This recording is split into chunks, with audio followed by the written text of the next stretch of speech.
Shalom, shalom, shalom, bien-aimés.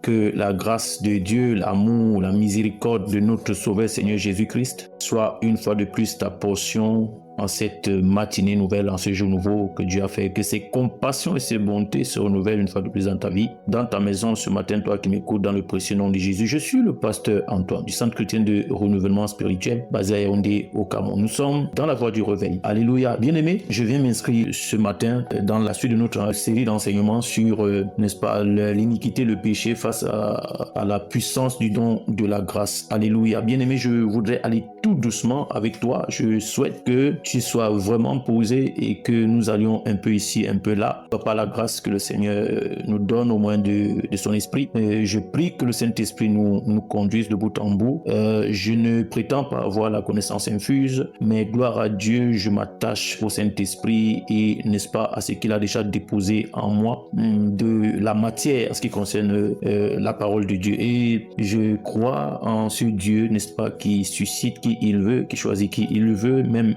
une faible chose, et qu'il accorde la grâce de parler de sa part. Je crois que la mesure que j'ai, n'est-ce pas, est une grâce qui serait une grande bénédiction pour toi. Bien-aimé, je voudrais continuer, n'est-ce pas, dans la même lancée pour t'amener à comprendre une fois de plus quelque chose ce matin. Alléluia. Bien-aimé, si tu n'es pas conscient de l'amour de Dieu, quand tu es réellement né de nouveau, si tu l'es d'ailleurs et véritablement, si tu n'es pas réellement conscient de l'amour de Dieu, si tu n'es pas suffisamment conscient de l'amour de Dieu à ton égard, si tu n'es pas conscient, n'est-ce pas, de cet amour inconditionnel de Dieu pour toi, de ce qui a été accompli à la croix, cette œuvre grandiose, cette œuvre exceptionnelle, n'est-ce pas, d'amour de Dieu à ton égard et qui s'est révélé par le don de la grâce dans la personne de Jésus-Christ. Si tu n'en es pas conscient, écoute, tu auras toujours un jugement approximatif de ton Dieu, tu auras, n'est-ce pas, une marche approximative avec Dieu qui sera mêlée de peur et d'incertitude. Et moi, je viens t'encourager à être davantage rempli de la connaissance de Dieu. Alléluia. La Bible dit dans le livre de Philippiens, n'est-ce pas, où Paul, n'est-ce pas, parle aux chrétiens de cette zone. La Bible dit, n'est-ce pas, au chapitre 1 aux Philippiens, dans le livre de Philippiens, au chapitre 1, à partir du verset, je pourrais prendre à partir du verset 3, oui, je rends grâce à mon Dieu de tout le souvenir que je garde de vous, ne cessant dans toutes mes prières pour vous tous de manifester ma joie au sujet de la part que vous prenez à l'évangile. Bien aimé, l'évangile, la bonne nouvelle du Seigneur, la bonne nouvelle du salut. Dieu a pourvu, n'est-ce pas, pour nous un message d'amour, un message de réconciliation, un message de grâce. La bonne nouvelle, c'est que le Seigneur a accompli l'œuvre du salut de l'humanité, l'œuvre de ton salut. Tu es libre, tu es sauvé, bien-aimé. Mais maintenant, comme je te l'ai dit précédemment dans, n'est-ce pas, l'émission précédente, il se pourrait que tu te retrouves en train d'aller tout simplement en enfer. Pourquoi? Parce que tu n'as pas reçu, n'est-ce pas, ce message de l'évangile. Mais je crois que, comme la Bible dit, tout le monde entendra par l'évangile, parce qu'il a dit jusqu'aux extrémités de la terre proclamer l'évangile. Alléluia. Et pendant que tu m'écoutes, je crois, toi qui n'as pas encore cru en Jésus, toi qui n'as pas encore connu le Seigneur, je crois que le Seigneur te parle, je crois que le Saint-Esprit te visite dans le précieux nom de Jésus-Christ. La Bible dit, à partir du verset 5, de manifester ma joie au sujet de la part que vous prenez à l'évangile depuis le premier jour jusqu'à maintenant. Je suis persuadé que celui qui a commencé en vous, bien-aimé, je crois que tu es avec moi, cette bonne œuvre la rendra parfaite pour le jour de Jésus-Christ. Bien-aimé, on n'a pas assez de temps pour t'expliquer tout cela en détail. Gloire à Jésus quand le Seigneur nous permettra de nous retrouver en présentiel. Mais déjà, je souhaite que le Saint-Esprit ouvre ton esprit et que tu comprennes. Il dit, je suis persuadé que celui qui a commencé en vous cette bonne œuvre, c'est pas un homme, mais c'est Dieu lui-même par son esprit. Alléluia. La rendra parfaite le jour de Jésus-Christ. Il est juste que je pense ainsi de vous tous, parce que je vous porte dans mon cœur, soit dans mes liens, soit dans la défense de la confirmation de l'évangile, justement pour défendre son ministère, n'est-ce pas? Il dit, vous qui tous participez à la même grâce que moi. Oh, bien-aimé. Verset 8, car Dieu m'est témoin que je vous chéris tous avec la tendresse de Jésus-Christ. Verset 9, et ce que je demande dans mes prières, c'est que votre amour augmente de plus en plus en connaissance, en pleine intelligence. Dieu. J'ai évoqué, n'est-ce pas, deux pôles de connaissance, n'est-ce pas, dans le message précédent. La connaissance, n'est-ce pas, sur le plan intellectuel et qui introduit généralement de l'orgueil, n'est-ce pas, de la prétention dans l'homme. Et cela ne glorifie pas Dieu. Et cela ne glorifie justement pas le Seigneur. Et nous avons la connaissance qui est selon le cœur de Dieu, la connaissance de l'amour de Dieu, la connaissance, n'est-ce pas, la véritable identité, la véritable nature de Dieu. La Bible nous dit au verset 9, et ce que je demande dans mes prières, c'est que votre amour augmente de plus en plus en connaissance et en pleine intelligence. Verset 10, pour le discernement des choses les meilleures, pour le discernement des choses les meilleures, afin que vous soyez purs et irréprochables pour le jour de Christ. Bien-aimé, le Seigneur revient bientôt. Et le Saint-Esprit est là pour nous préparer dans cette saison à son retour. Et ce dont, n'est-ce pas, tu dois être investi et pleinement investi dans cette saison, c'est que tu dois être rempli de la connaissance de l'amour de Dieu. De qui est Dieu réellement depuis, n'est-ce pas,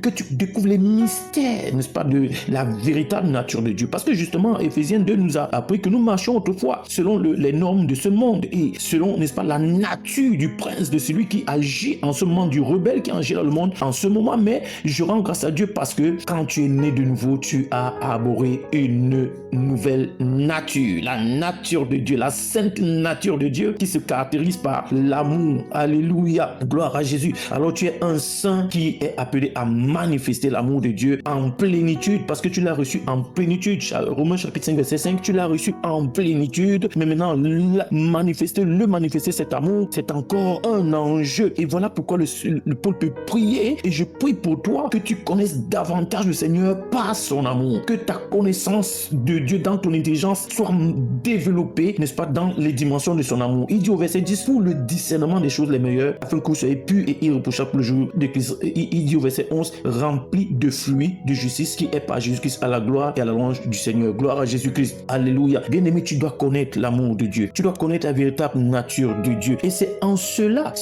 que tu sauras faire la différence entre ce qui renvoie à l'iniquité et ce qui renvoie au péché. Et c'est en cela que tu, n'est-ce pas, pourras marcher avec Dieu avec plus d'assurance, et surtout tu pourras avoir le dessus, n'est-ce pas, tu pourras avoir l'autorité, tu pourras exercer ton autorité et tu pourras avoir le dessus, n'est-ce pas, quand tu seras tenté par le diable, quand tu seras tenté dans la dimension de la chair, tu pourras, n'est-ce pas, expérimenter de plus en plus des victoires, n'est-ce pas, sur ce qui relève du péché. Mais déjà tu feras la différence entre le péché et l'iniquité. Quand nous parlons d'iniquité ici, de quoi il est réellement question? Bien aimé, n'oublie pas, quand tu connais l'amour de Dieu, quand tu as connu en tout cas l'amour de Dieu en vérité au plus profond de ton âme, de ton esprit, alléluia, alors écoute très bien, quand tu as connu, alors il y a une grâce, une puissance exceptionnelle disponible pour toi afin que tu fasses la différence et que tu discernes les choses les meilleures, afin que tu vives selon les valeurs du royaume, bien que dans la chair, tu peux être encore rattrapé. C'est ce que nous voulons voir davantage. Quand nous parlons en réalité d'iniquité, de quoi est-il question exactement? Il est question d'une nature. Éphésiens 2 dit, nous marchons selon, n'est-ce pas, la nature, selon une nature. La nature, n'est-ce pas, du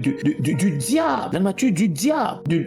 La nature du prince, n'est-ce pas, la puissance de l'air qui agit maintenant dans les fils de la rébellion. Gloire à Jésus-Christ. Mais je bénis le Seigneur. Je bénis le Seigneur, alléluia, pour ta vie, parce que je crois que le Seigneur t'a gagné à lui et tu es revêtu de la nature de Dieu en vue de manifester l'amour de Dieu, en vue, n'est-ce pas, de vivre, non dans le péché, mais dans la sainteté, dans une véritable vie de sanctification. La Bible dit, le psaume 92, verset 15, il porte encore des fruits dans la vieillesse. Alléluia, alléluia. Le psaume 92, verset 15. Amen. Est-ce que tu es avec moi? Oui. Non. Bien-aimé, oui, voilà. Je souhaiterais que tu ouvres justement, c'est une erreur. 1 Thessaloniciens au chapitre 2. 1 Thessaloniciens au chapitre 2. Gloire à Jésus. Gloire à Jésus. Bien-aimé, une erreur s'est glissée par là, mais je bénis le Seigneur parce que nous sommes ensemble. Alléluia. 1 Thessaloniciens au chapitre 2, à partir du verset 1 au verset 12. Alléluia. Je lis pour nous dans le précieux nom de Jésus-Christ. Alléluia. Je lis pour nous dans le précieux nom de Jésus. La Bible dit, à partir du verset 1, vous savez vous-même, frères, que notre arrivée chez vous, alléluia, notre arrivée chez vous n'a pas été sans résultat. Après avoir souffert et reçu des outrages à Philippe, comme vous le savez, nous prîmes de l'assurance en notre Dieu pour vous annoncer l'évangile de Dieu au milieu de bien des combats. Car notre prédication ne repose ni sur l'erreur, ni sur des motifs impurs, ni sur la faute, mais selon que Dieu nous a jugés dignes de nous confier l'évangile. Ainsi nous parlons, non comme pour plaire à des hommes, mais pour plaire à Dieu qui sont nos cœurs. Jamais en en effet, nous n'avons usé des paroles flatteuses, comme vous le savez. Jamais nous n'avons eu de la cupidité pour mobile. Dieu en est témoin. Nous n'avons point cherché la gloire qui vient des hommes, ni de vous, ni des autres. Nous aurions pu nous produire avec autorité comme apôtre de Christ, mais nous avons été pleins de douceur au milieu de vous. De même qu'une nourrice prend un temps de soin de ses enfants. Alléluia. Bien-aimé, Paul ici montre justement ici que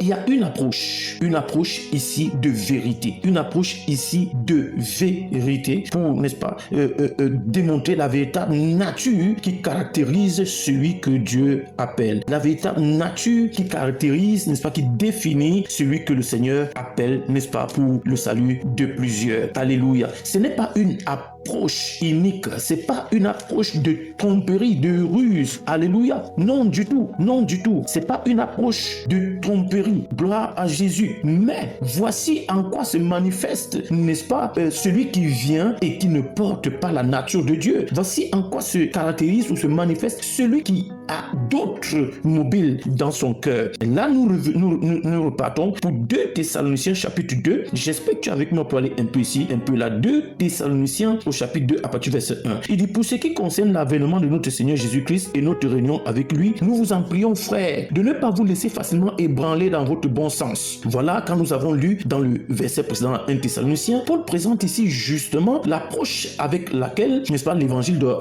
être prêché, n'est-ce pas, sans motif impur, sans motif de corruption. Mais ici, voici une image, n'est-ce pas, de la corruption, de comment elle va se révéler. Il dit de ne pas vous laisser facilement ébranler dans votre bon sens et de ne pas vous laisser troubler, soit par quelques inspirations, soit par quelques paroles ou par quelques lettres qu'on dirait venir de nous, comme si le jour du Seigneur était déjà là. Que personne ne vous séduise d'aucune manière, car il faut que l'apostasie soit arrivée auparavant. Il faut que l'apostasie soit arrivée auparavant et qu'on ait vu paraître l'homme du péché, le fils de la perdition, l'adversaire qui s'élève au-dessus de tout ce qu'on appelle Dieu ou de ce qu'on adore, jusqu'à s'asseoir dans le temple de Dieu, se proclamant lui-même Dieu. Ne vous souvenez-vous pas que je vous disais ces choses lorsque j'étais encore chez vous? Et maintenant, vous savez ce qui le retient afin qu'il ne paraisse qu'en son temps. Nous parlons ici du Saint-Esprit, gloire à Jésus, car le mystère de l'iniquité agit déjà. Le mystère de l'iniquité agit déjà. Il faut seulement que celui qui le révèle encore le mouvement total, par la manifestation totale de la personne, n'est-ce pas, de l'antichrist qui symbolise l'homme de l'iniquité. L'impie, n'est-ce pas, qui porte la nature, n'est-ce pas, de l'iniquité. Et il se manifeste déjà en cette saison. La Bible dit, il se manifeste déjà, car le mystère, verset 7, car le mystère de l'iniquité agit déjà. Il faut seulement que celui qui le retient encore ait disparu. Et alors paraîtra l'impie que le Seigneur Jésus détruira par le souffle de sa bouche et qu'il anéantira par l'éclat de son avènement. L'apparition de cet impie se fera par la puissance de Satan, avec toutes sortes de miracles, de signes et de prodiges mensongers, et avec toutes les séductions de l'iniquité, avec toutes les séductions de l'iniquité pour ceux qui périssent parce qu'ils n'ont pas reçu l'amour de la vérité pour être sauvés. Ils n'ont pas reçu. Alors dans cette saison, il y a des personnes comme ça parce qu'ils sont animés de l'esprit de l'antichrist, ils sont animés d'un esprit, n'est-ce pas, inique, de la nature même du péché, la nature du péché qui produit la manifestation du péché, de la désobéissance, de la rébellion. Mais c'est d'abord une nature. Et l'impie, c'est celui-là, l'homme de l'iniquité, l'impie qui porte cette nature. Il vient avec des signes, des miracles, des prodiges. Il vient, n'est-ce pas, pour impressionner, et avec toutes les séductions de l'iniquité pour ceux qui périssent, pour ceux qui ne comprendront pas que l'évangile a été prêché. Ils sont déjà sauvés. Ils sont libres de l'emprise du péché, de l'emprise du diable, de cette nature pécheresse. Ils sont libres. Ceux qui ne comprendront pas, ceux qui ne vont pas saisir, n'est-ce pas, ils périront. La Bible dit pour ceux qui périssent parce qu'ils n'ont pas reçu l'amour de la vérité pour être sauvés. Alors comme ça, beaucoup, que ce soit ceux qui incarnent, n'est-ce pas, cette nature, qui viendront pour séduire, que ce soit ceux qui seront, n'est-ce pas, séduits parce qu'ils n'ont pas compris, en réalité, ils n'ont pas reçu l'amour de la vérité pour être sauvés. Aussi, Dieu leur envoie une puissance d'égarement pour qu'ils croient aux mensonges, afin que tous ceux qui n'ont pas cru à la vérité, mais qui ont pris plaisir à l'injustice, soient condamnés. Gloire à Jésus. Aujourd'hui, l'enjeu est énorme, n'est-ce pas, de s'attacher à la parole de vérité, à l'évangile de vérité qui prône l'amour, qui prêche l'amour, qui présente la véritable nature de Dieu. Alors si tu es réellement né de nouveau, tu devrais être revêtu de la nature de Dieu, être rempli de l'amour de Dieu pour manifester Dieu dans cette saison, afin que tu ne sois pas de ceux qui sont séduits, de ceux qui sont égarés. Non du tout, par la puissance de l'homme inique, par la puissance de celui qui est revêtu de la nature de l'iniquité. Alors quand nous parlons d'iniquité, nous parlons en fait d'une nature. Quand nous parlons d'iniquité, la Bible parle en fait d'une nature, la nature inique, la nature de la rébellion, la nature de l'orgueil, la nature, n'est-ce pas, de la désobéissance, la nature du péché. C'est d'abord une nature. Quand on parle d'iniquité, il est question d'une nature. Alléluia. Je voudrais m'arrêter ici pour cette étape. Après, nous allons continuer avec le péché en lui-même. Comment comprendre le péché aujourd'hui pour celui qui n'a pas encore cru, pour celui qui a déjà cru. Alors je te promets, pour celui qui n'a pas encore cru, tu es revêtu de la nature de l'iniquité. Pour toi qui as cru en Jésus-Christ réellement, tu n'as plus cette nature. Bien-aimé, tu n'as plus la nature de l'iniquité en toi. Tu dois le savoir. Tu n'as plus la nature de l'iniquité. Tu n'as pas la nature du diable. Tu as la nature de Christ. Tu es béni au nom puissant de Jésus-Christ. C'était le pasteur Antoine du Centre chrétien de renouvellement spirituel basé à Yaoundé au Cameroun. Je crois que nous allons nous retrouver pour la prochaine étape, la troisième étape. Shalom à toi. Il y a des choses, n'est-ce pas, à voir et par la grâce de Dieu, nous y arriverons. Shalom à toi, bien-aimé.